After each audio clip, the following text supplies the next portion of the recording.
अस्सलामुअलैकुम। Programme night addition में हम आपको खुशामदीद कहते हैं। नाजरीन, ना जलसे जुलूस, ना सियासी हरीफ, ना ही सियासी पॉइंट स्कोरिंग की ज़रूरत।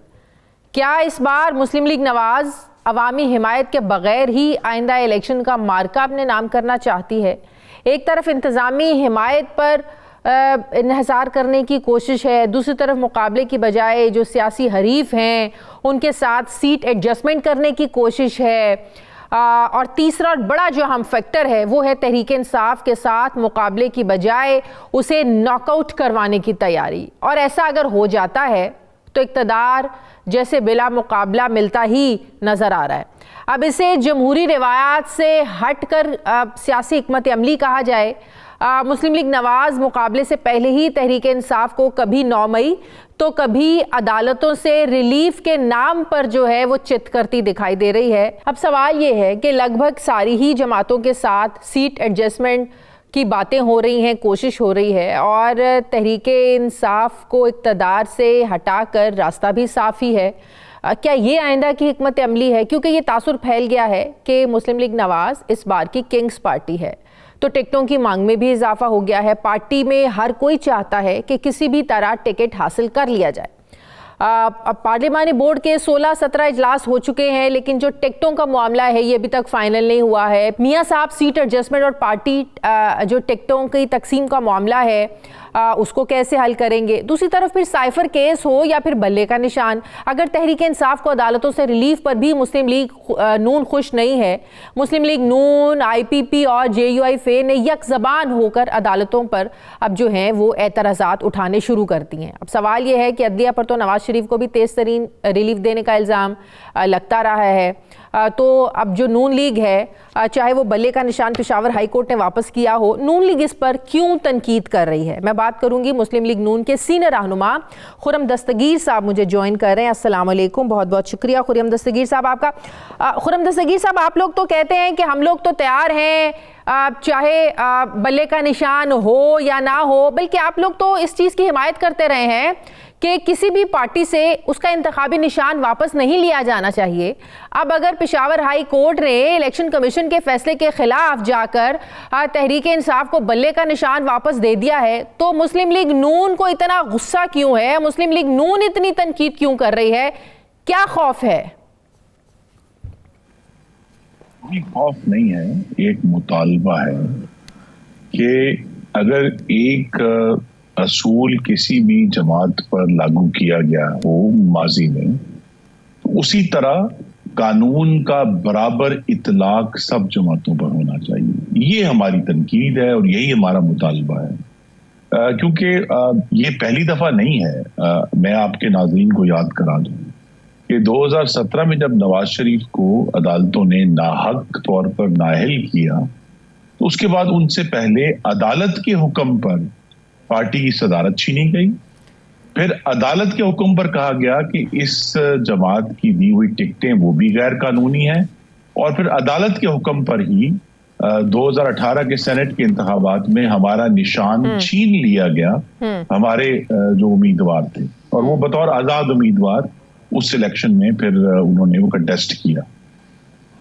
तो लिहाजा वो अगर असूल मुस्लिम लीग नून पर लागू किया गया या अगर कोर्ट ने बना दिया, फिर हमारा मुतालबा सिर्फ ये है कि अगर किसी और जमात के का जो सरबराह है वो नाअहल हो चुका है, इस वक्त कन्विक्टेड है, तो फिर उसके मुताबिक ये सारे असूल उस पर भी उसी तरह लागू होने चाहिए जिस तरह हम पर लागू किए गए थे। या फिर अदालत कहे कि जी वो गलत था प्रोसेस सारा, और लिहाजा अब ये नया प्रोसेस है। तो लिहाजा ये बड़ा क्लैरिटी होनी चाहिए कि हमारा मुतालबा, फिर दोहरा दूं, कानून का बराबर इतलाक है। सही। खुर्रम दस्तगीर साहब, पहली बात तो ये, अगर कल गलत हुआ कि आज भी गलत होना चाहिए? फिर उस वक्त की जुडिशरी और आज की जुडिशरी में फ़र्क है। फिर उस वक्त के इस्टेब्लिशमेंट, बकौल आप लोगों के, उस वक्त तो सब कुछ हो ही इमरान खान के लिए रहा था, और जो कुछ आप लोगों के साथ हो रहा था वो भी इमरान खान को लाने के लिए हो रहा था। तो मतलब ये कि अगर कल को आपके साथ ज्यादती हो चुकी है माजी में किसी वजह से, चाहे वो किसी के इदारों के गठजोड़ की वजह से हो, नून लीग को बाहर करने के लिए, इमरान खान को इन करने के लिए, तो क्या ज़रूरी है कि वही ज्यादतियाँ, वो अजाले आज इसी सूरत में हो दूसरों के साथ ज्यादती करके? नहीं, मैं इसलिए तो बड़े सराहत से आपके नाज़रीन के सामने बात रखना चाहता हूं कि अदालतों का जो मामला है वो दूसरे इदारों की तरह नहीं है कि उनका सरबराह तब्दील हुआ तो पॉलिसियां बदल गई। वो फैसले अब पाकिस्तान की, जिसे हम कहते हैं जूरिस्प्रूडेंस, उसका हिस्सा है। वो एक असूल कायम किया गया उन फैसलों में, चाहे वो गलत था लेकिन वो था।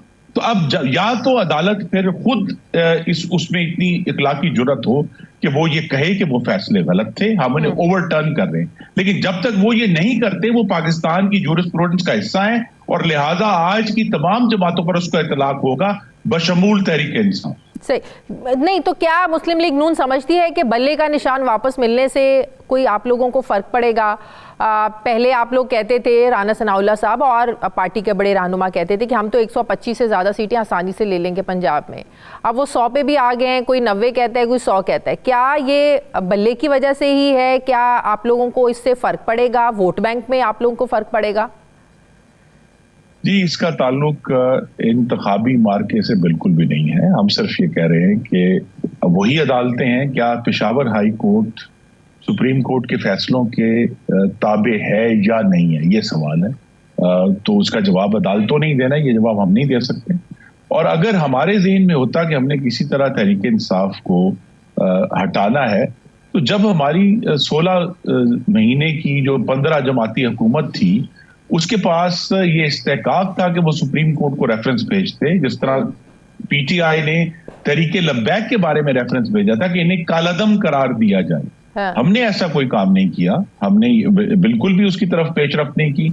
हम चाहते हैं कि पाकिस्तान में जमहूरी मुकाबला हो, लेकिन चूंकि जमहूरी मुकाबले की जो खदोखाल है वो अदालतों के फैसलों का उस पर इतना बड़ा असर है, और उसके अदालतों ने सियासी मामलात में इस किस्म के अपने फैसले अब रिकॉर्ड का हिस्सा बना दिए हुए हैं कि हमारा मुतालबा रहेगा कि जनाब अगर ये तो ये या तो फैसला ये ओवरटर्न करें, लेकिन जब तक ये मौजूद है फिर इसका बराबर इतलाक सब पर होना चाहिए। आप लोगों की तनकीद, चाहे आप लोगों की तनकीद हो या मौलाना साहब की ये तनकीद हो कि इमरान खान को प्रोजेक्ट किया जा रहा है, उन्हें मजीद उभारा जा रहा है, जो कुछ उनके साथ हो रहा है, आप नहीं समझते कि इमरान खान के खिलाफ, अपने खिलाफ जो उनका एक सियासी बयानिया है जो उनके साथ हो रहा है, वो अपने खिलाफ बनने वाला जो सियासी बयान है उसमें बड़ा कामयाब हो रहे हैं? इसका वाकई अल्टीमेटली फ़ायदा जो है, आप इसको सिंपैथी वोट कह लें या इलेक्शन कमीशन के किरदार सामने हो या जो निगरान हुकूमत कह रही है, इस्लामाबाद हाई कोर्ट ने भी कह दिया है कि निगरान हुकूमत के किरदार पर इस्लामाबाद हाई कोर्ट ने सवाल उठा दिए हैं। तो आप नहीं समझते कि तहरीक इंसाफ को इस सब चीज़ का फ़ायदा ही हो रहा है? भले ही उनके लोगों को बार बार पकड़ा जा रहा हो, शाह महमूद कुरैशी के साथ पिछले 2 दिनों से क्या हो रहा है वो भी हम सब लोगों के सामने है, और जिस तरीके से उनके कागजात नामजदगी छीने जा रहे हैं, जमा नहीं करवाने दिए गए, मतलब कि अल्टीमेटली आपको नहीं लगता इसका फायदा तहरीक इंसाफ को ही हो रहा है? ये फायदा तो ये हो रहा है कि उनके बारे में हम आज भी टेलीविजन पर गुफ्तगू कर रहे हैं, इस चीज का उनको फायदा हो रहा है।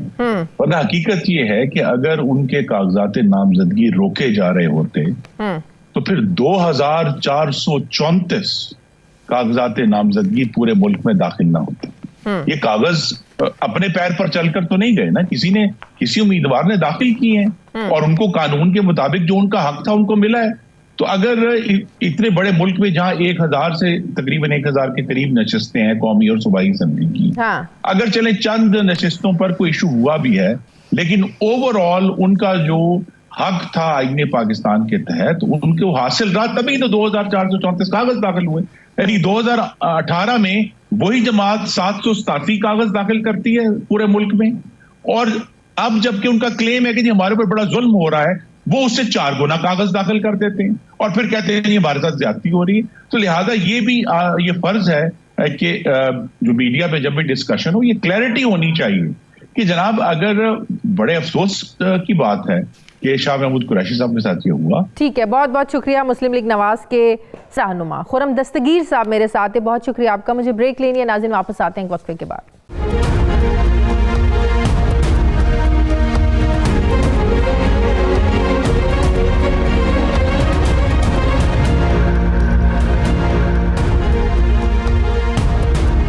ब्रेक के बाद एक बार फिर से आपको खुशामदीद कहते हैं। नाजरीन, पाकिस्तान जनरल अयूब के मार्शल लॉ से निकला तो 70 की दहाई में जुल्फ़िकार अली भुट्टो ने पहली बार रोटी कपड़ा और मकान का एक मकबूल नारा लगाया और इस नारे के नतीजे में पाकिस्तान पीपल्स पार्टी ने मगरबी पाकिस्तान से लैंडस्लाइड विक्ट्री हासिल की। उसके बाद पाकिस्तान पीपल्स पार्टी को कई बार इक़्तिदार मिला, लेकिन आज भी लोगों का जो बड़ा मसला है वो रोटी कपड़ा मकान ही है और पाकिस्तान पीपल्स पार्टी का भी आज ये नारा यही है।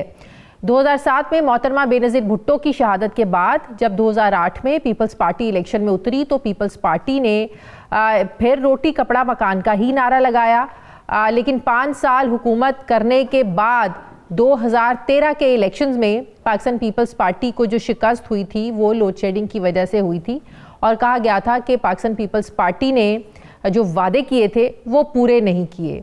2013 और 18 के इलेक्शन में अवाम ने मसाइल के हल के लिए फिर मुस्लिम लीग नून और पीटीआई की तरफ देखना शुरू किया। अब 2024 के इलेक्शन से पहले पाकिस्तान पीपल्स पार्टी के चेयरमैन बिलावल भुट्टो जरदारी ने 10 निकाती इंतखाबी मंशूर का ऐलान किया है और दावा किया है उन्होंने कि वो 8 फरवरी को सरप्राइज देंगे। सवाल ये है कि पाकिस्तान पीपल्स पार्टी का जो 10 निकाती इंतखाबी मंशूर है ये कितना काबिल अमल है और क्या ये पाकिस्तान के जो ज़मीनी हक़ाइक़ हैं इनसे मुताबिकत रखता है। बिलावल भुट्टो ने कहा कि 5 साल में तनख्वाहों को दुगना करेंगे, लेकिन ज़मीनी हकीकत यह है कि मौजूदा महंगाई की लहर को देखते हुए तनख्वाहें तो पिछले साल भी बढ़ाई गई, लेकिन फिर जो कुव्वत ख़रीद है वो उससे भी ज़्यादा कम हो गई। रिलीफ का नतीजा क्या निकला? 0। पीपल्स पार्टी गरीब तबके को 300 यूनिट मुफ्त बिजली देना चाहती है जो कि एक अच्छी सोच है, अच्छा कदम होगा, मगर ज़मीनी हकीकत यह है कि पाकिस्तान पर IMF में मुआहदे में रहते हुए पहले ही बिजली महंगी करने का प्रेशर है, तो फिर ये मुमकिन कैसे होगा। पाकिस्तान पीपल्स पार्टी ने सेहत कार्ड, यूथ कार्ड और किसान कार्ड की भी बात की, लेकिन ज़मीनी हकीकत ये भी है कि पाकिस्तान का ख़जाना खाली है और खाली ख़जाने से ये कार्ड्स क्या ये एक बोझ होंगे। बिलावल भुट्टो ने भूख मिटाओ प्रोग्राम समेत 30 लाख घर बनाने का भी नारा लगाया, लेकिन ज़मीनी हकीकत ये है कि ऐसे नारे तो पहले भी पार्टियां लगाती आई हैं, तहरीक इंसाफ ने भी लगाया था, लेकिन इन वादों पर अमल नहीं हुआ। मुल्क के मौशी हालात हम सबके सामने हैं। सवाल ये भी है कि अगर अवाम ने मौका दिया तो पाकिस्तान पीपल्स पार्टी कैसे अपने 10 निकाती मंशूर पर अमल दरामद करेगी? क्या प्लान है पाकिस्तान पीपल्स पार्टी का और पंजाब में पाकिस्तान पीपल्स पार्टी अपने आप को कहाँ देखती है? मैं बात करूँगी पाकिस्तान पीपल्स पार्टी की सीनियर रहनुमा शहरी रहमान साहिबा मुझे ज्वाइन करें। अस्सलाम वालेकुम, बहुत बहुत शुक्रिया शहरी रहमान साहिबा आपका। शहरी रहमान साहिबा, सबसे पहले तो मैं ये पूछना चाहूँगी कि पाकिस्तान में इलेक्शन मराहिल जिस तरीके से तय किए जा रहे हैं उनको देखते हुए, उनको मद्देनज़र रखते हुए क्या पाकिस्तान साफ शफाफ इलेक्शन की तरफ बढ़ रहा है? देखिए, शुक्रिया बेटा। साफ शफाफ इलेक्शन की उमंग और मांग ये करना और कहना बहुत ज़रूरी है, क्योंकि आपने देखा है सूरत हाल हमेशा ऐसी कुछ ना कुछ हो जाता है कि इलेक्शन में ऊंच नीच हो, लेवल प्लेइंग फील्ड की बात होती है, तो शफाफियत और गैर मुतनाज़ा और गैर जानिबदार इलेक्शन होना इस वक्त मैं समझती हूँ मुल्क के लिए पहली से भी बहुत ज़रूरी है। ठीक है, क्योंकि आपने देखा हालात में इतनी बेयकीनी है, लोगों की माशी सूरत हाल इतनी तंग है और शायद पहले कभी इतना अफरात-ए-ज़र किसी ने देखा नहीं। ठीक, तो ये सारी बातें लोगों की जेबों पर डाका डाली, लेकिन एक इंस्टेबिलिटी और अदम इस्तेकाम की कैफियत जब होती है मुल्क में, तब तो और भी मैं समझती हूँ इलेक्शन की ज़रूरत है। अब इलेक्शन कोई देखिए कोई ऐसी जादू की छड़ी नहीं होती जिससे कोई सारे मसाइल हल हो जाएं, जो कदम होता है। और मैं अफसोस से कहूँगी कि हम इतना इस पर वक्त और अपना सियासी सरमाया भी खर्च करते हैं कि इलेक्शन करवाएं, टाइम पर करवाएं। इस पर भी इस दफ़ा 21वीं सदी में जब ये सारी बातें तय होनी चाहिए कि जी आइन के मुताबिक इलेक्शन होने हैं, इसका एक रोड मैप बना हुआ है, कायदे ज़वाबित मौजूद हैं, हर चीज़ अब तहरीरी फॉर्म में आपके पास कानून में मुंजमद है, आइन में मुंजमद है, तो इस पर हमने क्यों ऊंच नीच की, आगे पीछे क्यों किया? पीपल्स पार्टी ने, आपने देखा होगा, हर सिचुएशन में, हर हालत में, हर फोरम पे, चाहे मजलिस हो, प्रेस कॉन्फ्रेंस हो, चेयरमैन का जलसा हो, जुलूस हो, बार में एड्रेस हो, हर जगह चेयरमैन बिलावल ने ये बात कही है, हम सब ने उसको रिपीट किया है कि देखिए आप इलेक्शन से भाग नहीं सकते। और जो जमातें कभी सर्दी कभी गर्मी, किसी और चीज़ की बात, कोई सिक्योरिटी की बात करे, किसी और चीज़, देखिए 2007 में आपको याद होता शहादत हुई पूरे मुल्क में आगे चल रही थी, सिंध से लेके मतलब खैबर पख्तूनख्वा तक, कश्मीर तक। तो पाकिस्तान खपे कहाँ ना जरदारी साहब ने अपने दिल जो भी आग लगी, हम आप लोगों को नहीं कह सकते आप आगे और आगे मजीद जलाएं और पाकिस्तान को और गैर मुस्तहकम करें, और बल्कि एक बहुत ही खौफनाक सूरत हाल बन जाती है। तो उन हालात में जब आप इलेक्शन कर सकते हैं तो इन हालात में क्यों नहीं कर सकते? ठीक है जी। अब देखिए 2013 में का इलेक्शंस को आरओज इलेक्शन कहा गया, 2018 के इलेक्शंस को आरटीएस इलेक्शंस का नाम दिया गया। अब जब 2024 के इलेक्शंस होने जा रहे हैं तो पाकिस्तान पीपल्स पार्टी के नज़दीक आज लाडला कोई और है। इस बात का मतलब ये होता है या समझ में आता है कि इलेक्शन से पहले ही इलेक्शन मतनाज़े शायद होने जा रहे हैं। जिस तरह इमरान खान को लाया गया, जिस तरीके से लॉन्च किया गया, जिस तरीके से इक़्तिदार दिया गया, जब बिलावल भुट्टो साहब ये बात करते हैं कि आज तो लाडला कोई और है, तो फिर क्या ये समझने में आसानी नहीं होनी चाहिए कि इक़्तिदार किसके पास जा रहा है और इलेक्शन मतनाज़े होंगे? कौन मानेगा ऐसे इलेक्शंस को? तबसरे तो आप ही करेंगी ना मैडम, तबसरे आप ही करेंगी। हम तो उस वक्त जिसे कहते हैं ना ट्रेंचेस में होंगे। इलेक्शन कमीशन से कंप्लेंट्स जारी चल रही होती हैं। जब इलेक्शन जिस दिन होता है रात तक रिटर्निंग ऑफिसर, प्रिसाइडिंग ऑफिसर, अक्सर हमारे लास्ट टाइम तो प्रिसाइडिंग ऑफिसर मुझे याद है लियारी के उनको पकड़ लिया था। तो हर किस्म की उस वक्त हर हलके में कोई कशमकश होती है। बहुत कम ऐसा हुआ है, मुझे याद है कि यहाँ बिल्कुल पुरअमन इलेक्शन हुआ। लोग नेचुरली कंटेस्ट करते हैं और पाकिस्तान में एक हिस्ट्री भी रही है कि ऊंच नीच हुई, एक आरटीएस चला, एक में आरओ हुआ। हर सूरत में पीपल्स पार्टी ने खंदा पेशानी से फिर भी तस्लीम किया कि हम अफोर्ड नहीं कर सकते एक तो बार बार इलेक्शन हो। ये भी एक बहुत एक्सपेंसिव एक्सरसाइज है जी, और करोड़ों इसमें अरबों खर्च होते हैं और उसमें पूरा मुल्क रुकता है। तो ना सिर्फ सियासी और मुल्क का सरमाया होता है, लेकिन अवाम भी आप हर चीज मुअत्तल हो जाती है ना। दफा होगा और किन टर्म्स में होगा, तो हमने हमेशा कहा कि देखिए हम इसको एक्सेप्ट नहीं करना चाहते और हमने अपनी सारी ऑब्जेक्शन सामने रखकर फिर एक्सेप्ट की, क्योंकि देखिए मुल्क को आगे चलना है।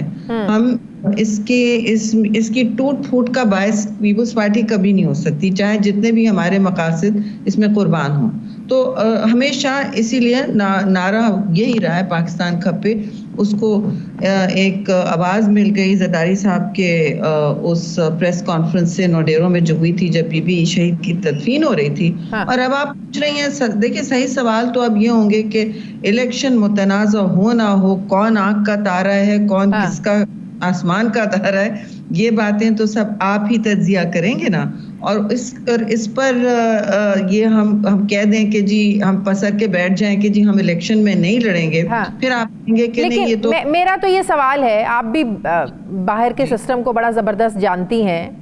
बाहर के ममालिक में जब इलेक्शंस होते हैं तो अपनी तरजीहात को, अपने मंशूर को मीडिया के जरिए आवाम तक लाया जाता है। अपने मंशूर पर स्ट्रैटेजीज पर बात होती है, मीडिया के जरिए बात होती है। लेकिन हमारे यहाँ उसने ये कर दिया, उसको लाया जा रहा है, हम इस चीज़ से आगे बढ़ ही नहीं पाते हैं। इसीलिए नहीं, बिल्कुल आप सही कह रही हैं। कल मैं भी ये बहस कर रही थी कि हम इन चीज़ों में क्यों पड़े हुए हैं, कौन फेवरेट है कौन नहीं है। वो तो आप तबसरा अपने रिपोर्ट कार्ड में कीजिए। हमसे जब बात कर रहे हैं हमसे पूछें कि आपका मंशूर क्या है, आप इलेक्शन इतना लड़ रहे हैं तो किस लिए लड़ रहे हैं। हम कोई खाली इक़्तिदार के लिए तो नहीं लड़ रहे हैं। हमारी तो इसमें जद्दोजहद और काम हमेशा यही रहा है और कि मंशूर में ऐसी चीज़ें हों जो आवाम के हाल के जो मसाइल हैं, हर दौर का अपने अपने मसाइल होते हैं जी। कुछ होते हैं जो मतलब चल रहे हैं अज़ल से, और कुछ होते हैं कि नए, मतलब इस वक्त जो है सूरत हाल ऐसी है कि अफराते ज़र सबके जेबों पर डाका डाल रहा है खास तो। और जाहिर है सबसे मुतासिर तो वही तबका होगा जो निचला होगा, जिनके पास अक्सर व बेशतर डेली वेजेस हो, पेजेंट्स हारी हो, मजदूर हो, तो पहले तो वो इम्पैक्टेड होते हैं। फिर जो फर्स्ट सैलरी क्लास होती है, क्योंकि उनके पास ये इसे कहते हैं ना, वो नहीं है, लचक नहीं है। मुझे ब्रेक लेनी है नाज़रीन, वापस आते हैं वक्फे के बाद।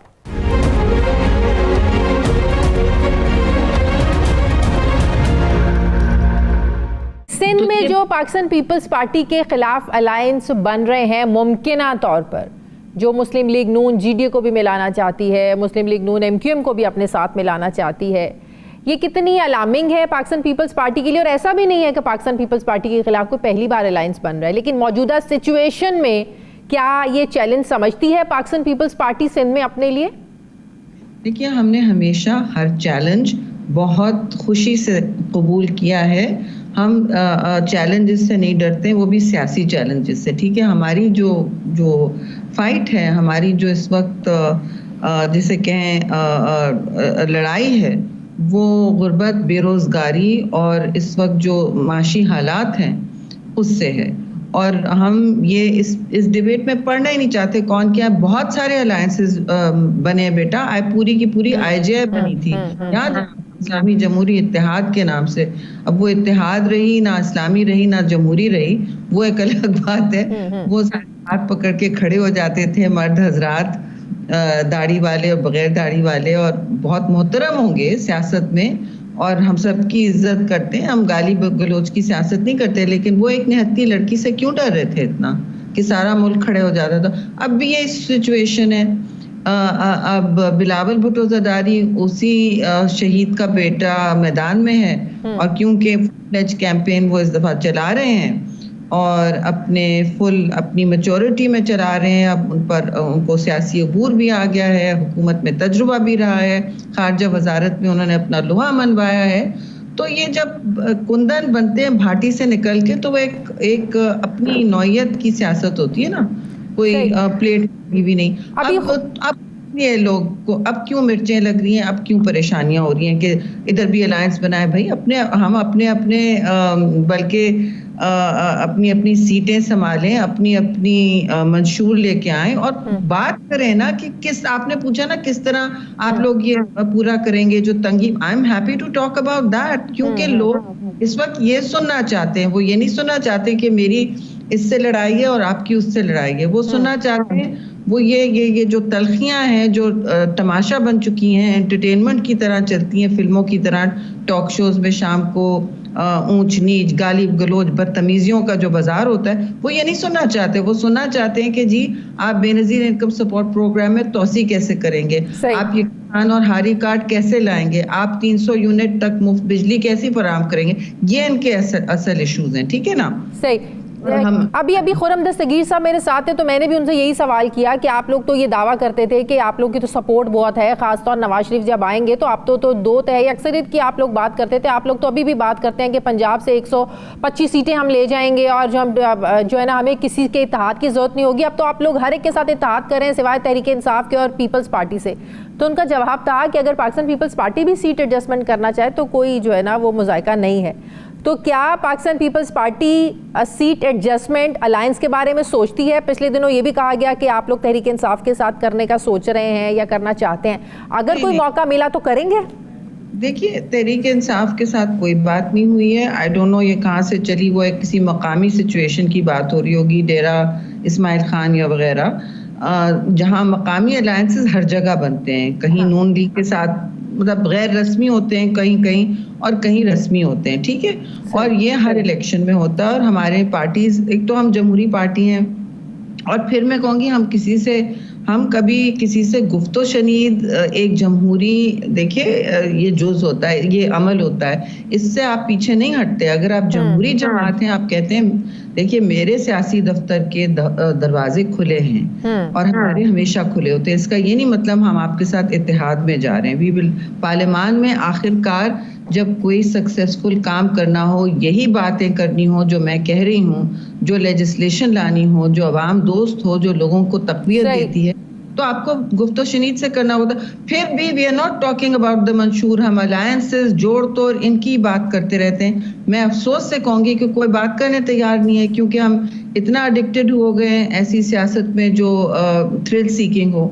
देखिए, ये बात करें कि मतलब गरीब तरीन लोगों को 300 यूनिट बिजली कैसे मिलेगी मुफ्त। मैं बताती हूँ आपको, आप मुझे इजाजत दें कि हर जिले में ग्रीन एनर्जी पार्क्स बनाए जाएं। इस पर बहुत सोच की है। ये एनर्जी और क्लाइमेट वगैरह किससे के लिंक्स हैं। ठीक है, और इन एनर्जी पार्क्स में क्या होगा, ये सोलराइज हो जाते हैं, और फिर जब ये सोलराइज हो जाते हैं एनर्जी पार्क्स, हम खुद लगाएं, और फिर जो गरीब है, जो 300 यूनिट तक बिजली इस्तेमाल करता है, वो मुफ्त लेगा। सही।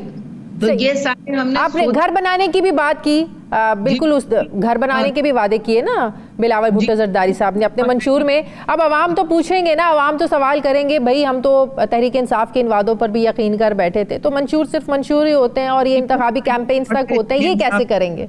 पीपल्स पार्टी वो बुलबुला नहीं है जो तहरीक इंसाफ है। हम पाकिस्तान की सबसे पुरानी मेन स्ट्रीम कुर्बान शुदा पार्टी है, ऐसा ना करें। हमने इन इलेक्शंस के लिए जो आप इतना लाइटली लोग लेते हैं, इनके मंशूरों के लिए बहुत कुर्बानियां दी हैं, जान की कुर्बानियां दी हैं, तो हमारे लिए ये बहुत अहमियत का मुतहम्मिल है। अगर हम कहते हैं कि घर बनाएंगे तो बिल्कुल बना के देंगे। 30 लाख घर तो 20 लाख तो ऑलरेडी वो जो जर्नी है, वो सफर है, वो तो शुरू हो चुका था। आप जरा सिंध में पता कर लीजिए, अब वो हो गया क्योंकि केयरटेकर गवर्नमेंट आएगी, जाहिर है वहाँ हर काम ऐसा ही होता है। तो जब सैलाब के बाद 20 मिलियन तो 20 लाख तो बनाने का हो रहा था, यानी कि हर सूबे में, खास तौर से हर इलाके में, हर जिले में जहाँ जहाँ लोग अपने सैलाब ज़दा रहे हैं, उनके पास घर नहीं है, तो वहाँ ना सिर्फ उनको पक्के रेजिलिएंट घर दिए जा रहे हैं, लेकिन उस जमीन की मिल्कियत भी, ये actually land distribution redistribution programme है, और वो मिल्कियत खवातीन हाउस होल्डर्स को, जैसे बेनजीर इनकम सपोर्ट प्रोग्राम दुनिया में तस्लीम होता है, ये मंशूर के जरिए हुआ ना, ये मंशूर के जरिए हुआ, दुनिया में तस्लीम होता है as the best social protection programme. ठीक है, तो वी आर नॉट अब बुलबुल आके हम बड़ी बड़ी चीजें, इनमें जो अहम चीजें हैं उन पर टाइम भी सर्व किया है, और इनकी फंडिंग की भी सोच हमने रखी है कि किस तरह करेंगे, इसको इम्प्लीमेंट करें। बहुत बहुत शुक्रिया पाकिस्तान पीपल्स पार्टी की सीनियर रहनुमा शहरी रहमान साहिबा मेरे साथ ही, बहुत शुक्रिया आपका। नाजरीन, इसमें कोई शक नहीं है कि साल 2023 को पाकिस्तान की मौशी बदहाली और बदतरीन महंगाई के हवाले से याद रखा जाएगा। इस साल मुल्क की तारीख में पहली मरतबा महंगाई की जो मजमूई शरह थी वो 42% से ज़्यादा रही, जिसने जो कह रहे थे कि रियासत बचानी है, रियासत तो बचा ली, लेकिन जो अवामी पॉकेट थी वो डिफ़ॉल्ट कर गई। महंगाई की ये शरह साल 2022 की निस्बत 13% ज़्यादा है, जिसमें आटे दाल से लेकर गैस, बिजली और पेट्रोल की कीमतों में बेतहाशा जो इजाफा हुआ, इसने आवाम को तिगनी का नाच नचाया। सबसे पहले अगर हम अशियाए ज़रूरियात की बात करें तो 20 किलो आटे का थैला 1517 रुपये से बढ़कर 2787 का हुआ। 1 किलो चावल की कीमत में 100 रुपये का इजाफा और 90 रुपये किलो वाली चीनी 150 तक जा पहुंची। सिर्फ यही नहीं, दूध, दही, दाल, चिकन समेत हर चीज़ की कीमत में तकरीबन 50 से 90 रुपये का इजाफा हुआ, जिसने सार्फिन की जो कुव्वत ख़रीद थी उसको ख़त्म करके रख दिया। अगर हम बात करें बिजली की, तो इस साल बिजली के सार्फिन पर बार बार बिजलियाँ गिराई गई और लोग अपने बिजली के बिल अदा करने के लिए घरों का सामान बेचने पर मजबूर हुए। इस बारे में वर्ल्ड बैंक की रिपोर्ट ये कहती है कि पाकिस्तान में खित्ते के दूसरे जो ममालिक हैं उनके मुकाबले में बिजली 45% महंगी है। इसी साल के दौरान बिजली के अलावा पेट्रोल और गैस की कीमतों में भी बेपनाह इजाफा हुआ। सितंबर के महीने में 1 लीटर पेट्रोल 331 रुपए तक जा पहुंचा था। रुपए की बेकदरी और आलमी मंडी में तेल की कीमत में इजाफे के अलावा हुकूमत ने भी पेट्रोलियम मसनूआत महंगी करने में कोई कसर नहीं छोड़ी। हुकूमत अब भी पेट्रोलियम लेवी की मद में डीजल और पेट्रोल के 1 लीटर पर 60 रुपये, जबकि तमाम टैक्सेस की मद में फी लीटर 97 रुपये वसूल कर रही है। फिर यही वजह है कि पाकिस्तान में पिछले साल के निस्बत इस साल पेट्रोलियम मसनूआत की खपत 22 मिलियन टन से कम होकर 16 मिलियन टन रही है। जहां तक गैस की कीमतों का ताल्लुक है तो इसमें भी पिछले 12 महीनों के दौरान 305%, जी हाँ 305% इजाफा हुआ है। यानी अब रोजी रोटी सिर्फ कमाना मुश्किल नहीं है, रोटी पकाना भी मुश्किल हो गया है। कारोबारी लिहाज से भी ये साल कुछ साजगार नहीं रहा, बल्कि सूद की शरह में इजाफे ने कारोबारी जो तबका है उसको बड़ा परेशान किए रखा। एक साल के दौरान सूद की शरह 16% से बढ़कर 22% तक पहुंच गई। महंगाई में रिकॉर्ड तोड़ इजाफे के साथ साथ अब पाकिस्तान के मौशी मॉडल पर बड़े सवालात उठ रहे हैं। वर्ल्ड बैंक की रिपोर्ट के मुताबिक पाकिस्तान का जो मौशी मॉडल है ये नाकारा हो चुका है, जिसे बदलने की ज़रूरत है। वर्ल्ड बैंक का ये मानना है कि पाकिस्तान को जो मौजूदा मौशी जो स्ट्रक्चर है, जो हमारा ढांचा है, ये सिर्फ अशराफिया को फ़ायदा पहुंचा रहा है, जबकि मुल्क में गुर्बत बढ़ती जा रही है, अमीर तबका अमीर होता जा रहा है, जो गरीब है वो गरीब तर होता जा रहा है। यही नहीं, इस मॉडल ने पाकिस्तान को खित्ते के जो दूसरे ममालिक हैं उससे भी बहुत पीछे धकेल दिया है। जो वर्ल्ड बैंक के कंट्री डायरेक्टर हैं वो तजवीज़ दे रहे हैं कि मौजूदा मॉडल को बदलने के लिए ज़राअत और तवानाई के शोबों में जो ख़राबियाँ हैं उनको दूर किया जाना ज़रूरी है। जो महंगी बिजली के हम ज़राए इस्तेमाल कर रहे हैं, हमें मुतबादिल ज़राए ढूंढने की ज़रूरत है। सवाल ये है कि क्या वाकई पाकिस्तान को ये जो नाकारा वर्ल्ड बैंक की रिपोर्ट के मुताबिक हमारा मौशी मॉडल है इसको बदलने की ज़रूरत है? क्या पाकिस्तान बदलने में, अशराफिया बदलने में दिलचस्पी रखता है? आने वाली हुकूमत इसको बदलना चाहेगी, या फिर आइंदा साल भी हम यही रोना रो रहे होंगे कि साल 2024 भी ऐसा रहा वैसा रहा? जहाँ तक बैनुल अक़वामी मौशी इदारों का ताल्लुक है तो ये भी कोई अच्छी खबर नहीं दे रहे हैं। उनका भी ये मानना है कि साल 2024 के दौरान पूरी दुनिया में माकूल तरक्की नज़र नहीं आ रही, और इस दौरान पाकिस्तान में तरक्की की शरह भी 1.9% से 2.5% रहेगी। इसी पर मैं बात करूंगी। डॉक्टर खाकान नजीब साहब मुझे ज्वाइन कर रहे हैं माहिर मौशियात। अस्सलाम वालेकुम, बहुत बहुत शुक्रिया डॉक्टर साहब आपका। डॉक्टर साहब, बड़ी अलार्मिंग वर्ल्ड बैंक बातें कर रहा है, हमें एक तरह से अगर हम कहें कि हमें अलर्ट कर रहा है कि अगर हमने अपना मौशी मॉडल नहीं बदला तो हालात जो है ना वो बद से बदतर होते चले जाएंगे, और अगले आने वाले दिनों में भी, आने वाले साल में भी हम यही बातें कर रहे होंगे। क्या आप ये हमें एलेबोरेट कर सकते हैं कि किस किस्म की तब्दीलियां मुआशी स्ट्रक्चर में, मुआशी मॉडल में हमें बदलने की ज़रूरत है, या ओवरऑल ही हमें अपना जो सिस्टम है मुआशी उसको बदलना पड़ेगा? हम सारी गुफ्तगू कर लेते हैं कि अगले 6 माह में ऐसे क्या स्टेप्स हैं जो पाकिस्तान ले सकता है कि पाकिस्तान की जो मैक्रो स्टेबिलिटी है, पाकिस्तान का जो ग्रोथ है वो वापस आ जाए। देखिए 3 बड़े इंपॉर्टेंट ट्रांजिशंस होने जा रहे हैं अगले 6 माह में पाकिस्तान में। पहला ट्रांजिशन 8 फरवरी को होगा जब एक पॉलिटिकल सेटअप जो है वो अगले 5 साल के लिए पाकिस्तान में हुकूमत संभालेगा। दूसरा ट्रांजिशन ये है कि IMF का एक प्रोग्राम जो कि इस वक्त एक स्टैंड बाय अरेंजमेंट की सूरत में है, आपको एक ब्रिज फैसिलिटी दी हुई है, वो खत्म हो जाएगा अप्रैल में, and in April you would need to go into a new programme. और तीसरा ट्रांजिशन ये है कि आपने एक बजट अगले साल का बनाना है, और वो बजट जो है वो कलीदी हैसियत रखेगा। क्या वो ब्रिक वर्क कर सकता है, क्या वो बुनियाद रख सकता है एक नए ढांचे की जिसकी बहुत से लोग गुफ्तगू करते हैं। अब ये तीनों ट्रांजिशंस करने के लिए पहले तो ये है कि इसकी बहुत प्रेपरेशन करनी पड़ेगी। अगर पॉलिटिकल स्टेबिलिटी आ गई और 8 फरवरी को ये इलेक्शन ऐसे ट्रांजिशन हो गई तो जो बाकी 2 काम है ये उन पॉलिटिकल फोर्सेस को करने पड़ेंगे, of course with the support of establishment today, because establishment ने एक्टिवली सपोर्ट किया है पिछली हुकूमत को भी, करंट गवर्नमेंट को भी, और आने वाली हुकूमत को भी आई एम श्योर करेगी कि आप ये सारे काम कर सकें। सो ये ट्रांजिशन स्मूथ करना फ्रॉम दी अरेंजमेंट जिसमें आप अभी हैं, आप प्रोग्राम में नहीं है, आप एक स्टैंड बाय फैसिलिटी में हैं जो आपको ट्रांजिशन करेगी इनटू अ न्यू प्रोग्राम। सो इसकी प्रिपरेशन करना, बहुत बड़ा स्ट्रक्चरल प्रिपरेशन करना किसी भी सेक्टर में आप। लेकिन क्या हमें आइंदा आने वाले प्रोग्राम के लिए इस हद तक रिलीफ मिल सकता है कि जाहिर है अभी तो केयर टेकर हुकूमत चल रही है, निगरान हुकूमत के इकदामात हैं, वो इस सारे प्रोग्राम को इम्प्लीमेंट कर पाते हैं, नहीं कर पाते हैं? क्या IMF इस चीज़ को अंडरस्टैंड करेगा या कर सकता है कि जाहिर है हमारे यहाँ अभी एक पॉलिटिकल इंस्टेबिलिटी है, वो स्टेबिलिटी तो आएगी अगर 8 फरवरी को इलेक्शंस हो जाते हैं, तो कोई ऊंच नीच होती है, कुछ टारगेट पाकिस्तान अचीव नहीं करता है, तो क्या ये इस हद तक रिलीफ हमें IMF से मिल सकता है डॉक्टर साहब? जो IMF के प्रोग्राम पाकिस्तान में चले हैं शाजिया, वो लार्जली बेस्ड हैं ऑन द फैक्ट कि पाकिस्तान को एक ऑस्टेरिटी मेजर्स में रखा गया। इससे क्या मतलब है? कीमतें बढ़ा दें, पाकिस्तान की जो टैक्सेस हैं उनको बढ़ा दें, डीवैल्यूएशन कर दें, पॉलिसी रेट को बढ़ा दें। अब प्रोग्राम को आप डिफरेंटली डिजाइन कीजिए, प्रोग्राम स्ट्रक्चरल हो। जब आप इन एक्सपेंडिचर्स को काटेंगे, फॉर एग्जांपल अगर आप सब्सिडीज को जनरल सब्सिडी रिजीम से उठा के सिर्फ टारगेटेड पे लेके जाएंगे तो आपकी सब्सिडी का इजरा बेहतर हो जाएगा। आप पेंशन का रिफॉर्म करेंगे तो आपकी पेंशन्स का जो बढ़ना है वो कम हो जाएगा।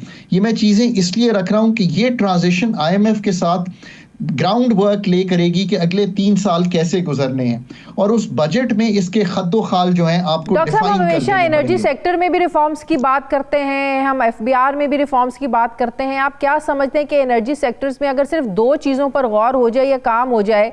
नंबर 1, ये जो वर्ल्ड बैंक भी कह रहे हैं कि आप मुतबादिल ज़राए, जितने महंगे हम सोर्सेज इस्तेमाल कर रहे हैं अपनी बिजली को लेने के लिए, एनर्जी लेने के लिए, उसे हमें तर्क करना होगा। और दूसरा, उन मुआहदों को रिविजिट करना होगा, नए सिरे से उन कंपनीज के साथ मुआहदे करने होंगे कि जिनको हमने सिर्फ पैसे देने हैं, पैसों पे पैसे देने हैं, हमें बिजली मिलती है नहीं मिलती है, लेकिन हमें मुआहदों की रूह से हमें उनको पैसे देने हैं। तो ये 2 फैक्टर्स हमारे एनर्जी सेक्टर को रीस्ट्रक्चर करने के लिए कितने ज़रूरी हैं? बहुत ज़रूरी है, इसमें कोई शक की गुंजाइश नहीं है। इंडिजिनस यानी कि जो पाकिस्तान में हवा, पानी और सूरज से बिजली बनेगी तो ये सस्ती होगी, इसमें कोई शक नहीं है, और आपकी इंपोर्ट डिपेंडेंस टूटेगी। So over the next 5 years ये ट्रांजिशन जो है इसको तकवीत बख्शना बहुत ज़रूरी है।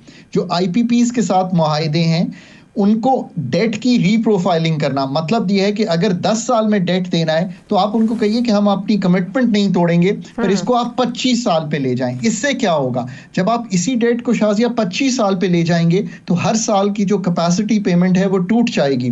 तखमीना ये है कि इससे 2 से 8 रुपए तक आपको पर यूनिट तकवीत मिल सकती है in terms of bringing down the tariff. फिर टैरिफ का रिफॉर्म इटसेल्फ बहुत बड़ा ज़रूरी है, क्योंकि टैरिफ जो है उसका स्ट्रक्चर क्या होगा, वो इस वक्त बहुत हेविली बाइस्ड है अगेंस्ट मैन्युफैक्चरिंग, तो उसको ठीक करना है। फिर जो सब्सिडी का इजरा है उसको किस तरह करना है, फिर प्राइवेटाइजेशन ऑफ डिस्कोस जो है वो कैसे करनी है। मेरा आपसे आखिरी सवाल, क्या वर्ल्ड बैंक ने अपनी रिपोर्ट में ज़राअत का भी जिक्र किया? आपको पता है कि आज तक हम अपने बच्चों को यही पढ़ाते हैं कि पाकिस्तान की मईशत में जो है वो ज़राअत जो है वो रीढ़ की हड्डी की हैसियत रखता है, लेकिन आज जब हम गंदम भी बाहर से मंगाते हैं, हम जो है वो दालें भी बाहर से मंगाते हैं, तो आज हम ये कह सकते हैं कि आज भी हम ज़राअत पे इन्हिसार करते हैं। हम तो एक वक्त था कि दूसरे ममालिक जो थे वो हम पर इन्हिसार करते थे इन चीज़ों के लिए, लेकिन आज हमें ये सब चीज़ें बाहर से इम्पोर्ट करना पड़ रही हैं। शाजिया, ये जो अल्फाज हैं जैसे लो हैंगिंग फ्रूट, ये मैं इस्तेमाल नहीं करता, पर मैं एग्रीकल्चर में ज़रूर ये कहता हूँ कि आपके पास ये गुंजाइश मौजूद है, क्योंकि आपकी यील्ड्स यानी कि आपकी जो पैदावारी सलाहियत है वो इतनी कमज़ोर है कंपेयर टू जो दुनिया कर रही है, कि आप अगर अपनी एग्रीकल्चर को मसलन वीट पर टन्स पर हेक्टर जो पाकिस्तान में इस वक्त हम उगाते हैं वो 3 है, जो दुनिया है वो जो दुनिया के बहुत आला उगाने वाले हैं वो 10 टन पर हेक्टर उगाते हैं। हाँ। इस वजह से आपकी महंगाई भी होती है और इस वजह से आपको इंपोर्ट भी करना पड़ता है। बहुत बहुत शुक्रिया डॉक्टर खाकान नजीब साहब, मेरे साथ ही बहुत शुक्रिया। प्रोग्राम का वक्त खत्म हो गया। नाज़रीन, फीडबैक ज़रूर दें, अपना ख्याल रखें, मुझे इजाज़त दें, अल्लाह हाफ़िज़।